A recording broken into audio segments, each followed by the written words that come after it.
Hi, everybody. I'm Brittany Lewis, a breaking news reporter here at Forbes. Joining me now is Forbes politics reporter, Sara Dorn. Sara, thanks for coming on. Thank you for having me, Brittany.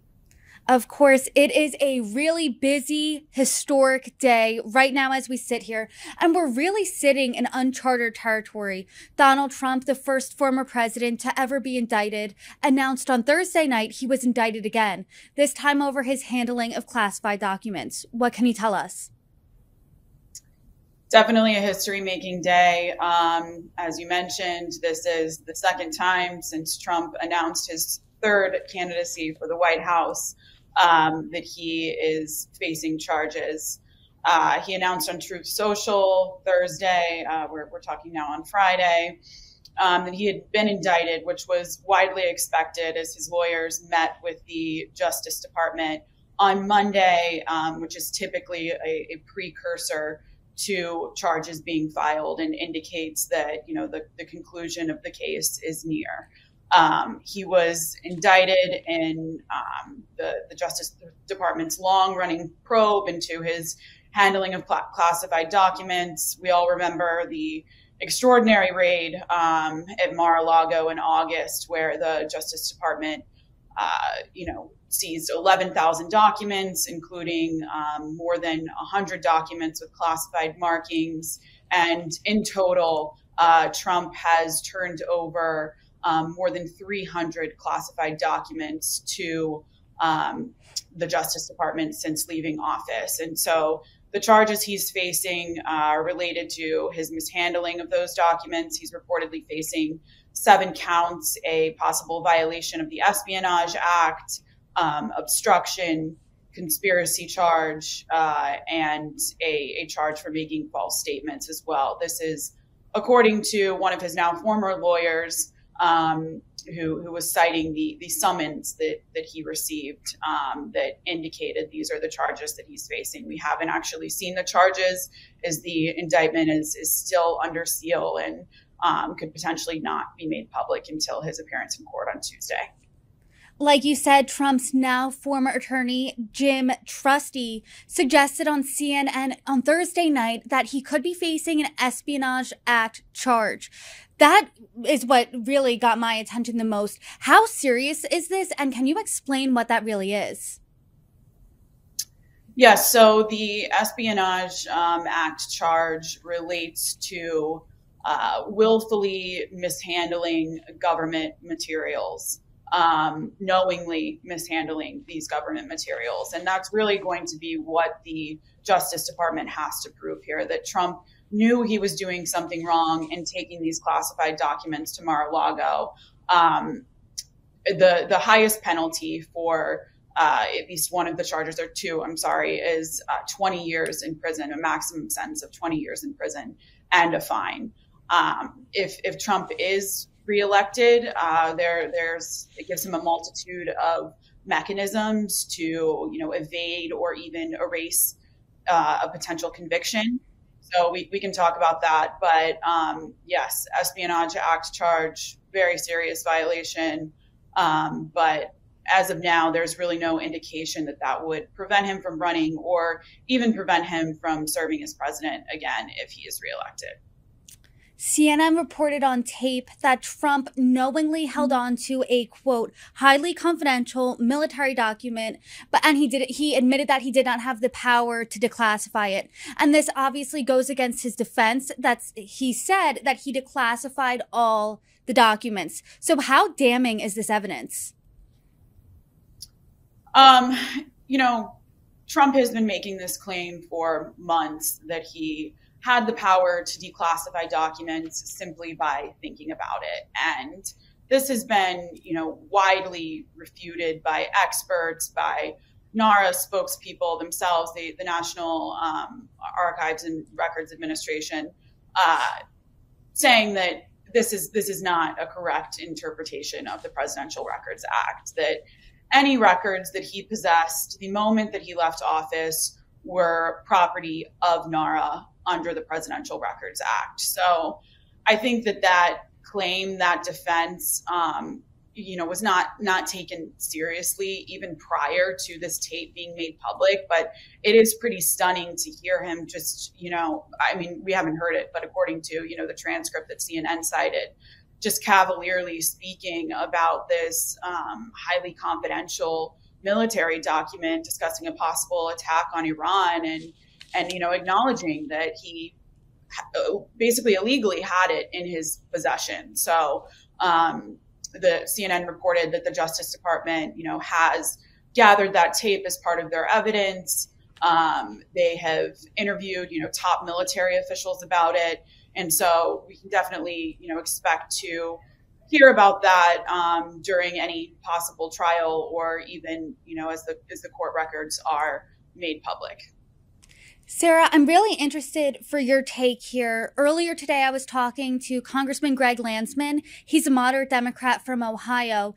And I asked what he thought about the indictment. And he said this was extremely dangerous. That's a word he kept using because Trump was holding on to documents that were sensitive in nature, and they had national security secrets. So I'm really curious, what's the more serious indictment here? This one or the one back in March over the alleged hush money payments to Stormy Daniels?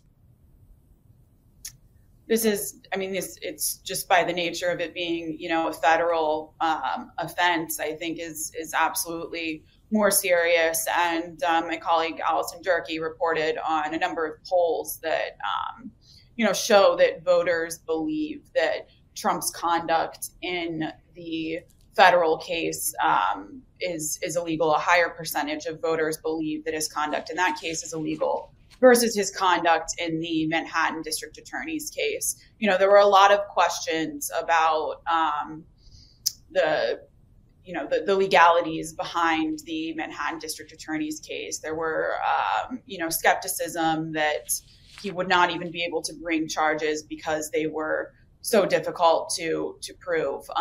But, as you mentioned, there is Trump on tape acknowledging that he had these classified records, saying that he did not declassify them. Tens of thousands of documents were recovered from Mar-A-Lago.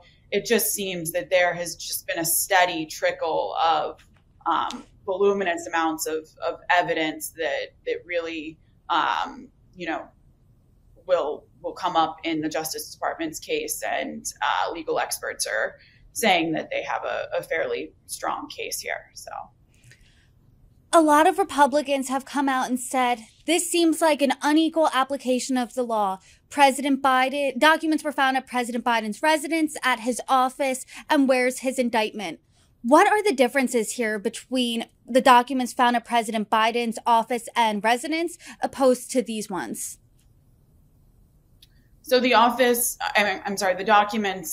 found in Biden's possession, first of all, there were far fewer documents. As I said, 11,000 documents in Trump's possession. I think it was somewhere around 24 that were found in Biden's possession. And he voluntarily complied with the Justice Department's search of his vacation property, his home in Delaware. He came forward and admitted to having these documents. His attorneys immediately handed them over to NARA and contacted them the following day. This is according to Biden's spokespeople. And Trump, the reason the Justice Department raided Mar-A-Lago is because they say that he failed to comply with a subpoena. So it was not a voluntary search. Again, that tape, he's acknowledged that he held on to the documents and knew that he had them in his possession, where Biden has said that, this was a mistake and he did not know that he had classified documents on his property. So, Sara, it's been a whirlwind of less than 24 hours right now. And Trump's then attorney, Jim Trusty, as we said earlier, was on CNN last night. He was the one who suggested that he could be facing an Espionage Act charge. Just a few moments before you and I got together, there was a shakeup announced on Trump's legal team, and he's now Trump's former attorney. What can you tell us? Yes, that was very surprising considering that he was, just speaking on Trump's behalf less than 24 hours ago. And there's really no indication as to why he stepped down. He did, and confirming his resignation or his firing, we don't know why they parted ways, but he said that he believes that Trump will be vindicated. So he's now being represented by Todd Blanche, who is handling his case in Manhattan criminal court. So yeah, definitely expecting this. This just broke, in the past couple of hours before we began talking, but definitely expecting to hear some more information about, why this shakeup happened. But shakeups on Trump's legal teams are not, entirely unexpected, and we've certainly seen that before. So. This groundbreaking historic news comes in front of a backdrop of a 2024 presidential race that really has been heating up. Yes, I know we do still have a year and a half to go, but according to a Morning Consult tracker, as of this week, Trump is at 56%. He is far and away the front runner of this race. Number 2 is Florida Governor Ron DeSantis, and he's way back at 22%. The rest of the contenders are all in single digits. You and I talk a lot about 2024. How do you think this will impact the race? It's hard to say, after his indictment in Manhattan criminal court, Trump immediately went on a fundraising blitz after his arraignment. He, spoke from Mar-A-Lago and cast this as a politically motivated investigation. GOP lawmakers rallied around him.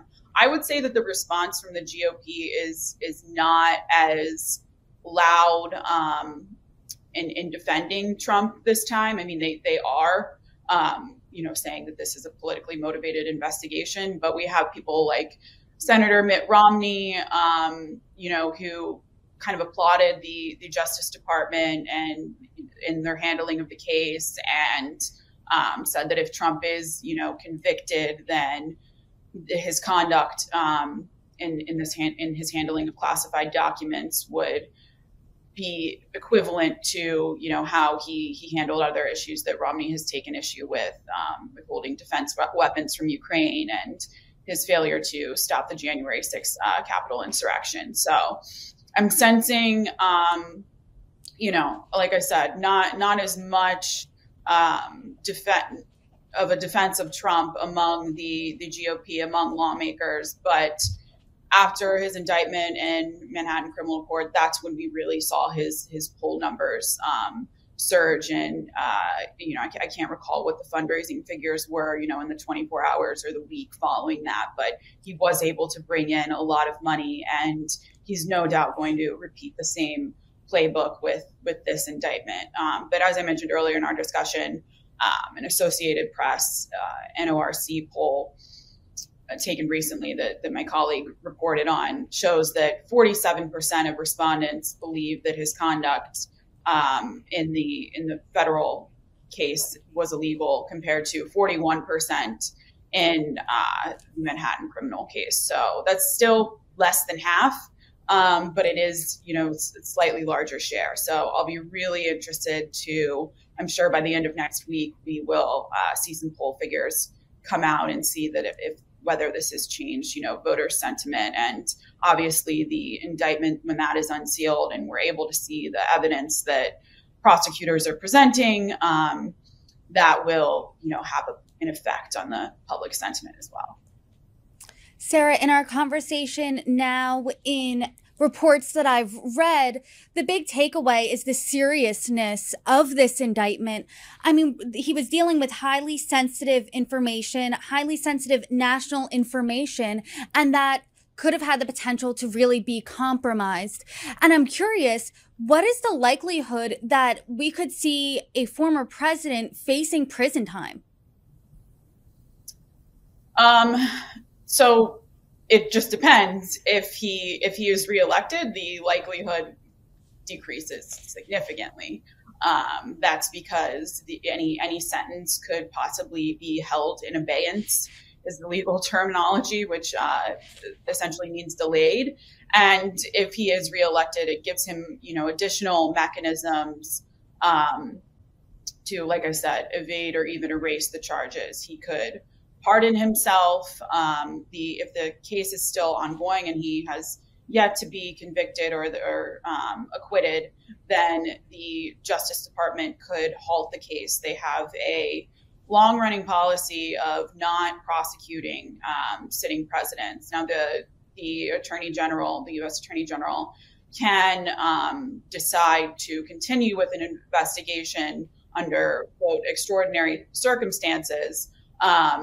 However, Trump also, as president, has the authority to fire the Attorney General and, appoint them with a replacement pending Senate confirmation, of his choosing. So if he is elected and the case has yet to conclude by that time, like I said, many mechanisms for him to get out of these charges. So in the Manhattan criminal case, legal experts have said that it's probably unlikely that he would face jail time just for a first-time offender, and given the nature of the charges.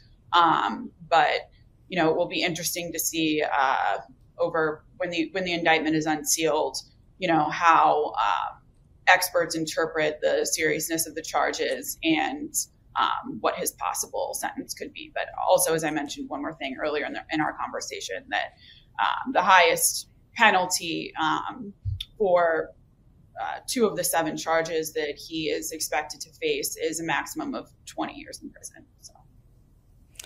And what you're saying, it sounds like even more hinges on the 2024 election, but that's down the road. What can we expect next? So Trump will appear in a Miami area federal court on Tuesday at 3 p.m.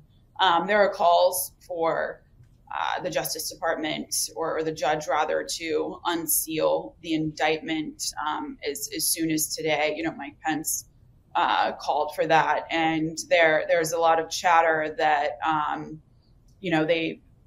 they would be inclined to do that, so Trump's team cannot create some narrative that could possibly influence a potential jury in the case. So again, typically an indictment is unsealed when the defendant appears in person in court for the first time. He will probably voluntarily surrender himself. His legal team has the ability to arrange that with the court, as he did in the Manhattan criminal case. But yes, Tuesday is what we're all really waiting for, to see him appear in federal court and the unsealing of this indictment, so we can see the specific charges and the evidence that the Justice Department has gathered. Sara, there's a lot to come, a lot to unpack down the road. And as this story unfolds, I really hope you come back on and break it down for us like you always do. Sara Dorn, thanks for joining me. Absolutely. Thank you, Brittany.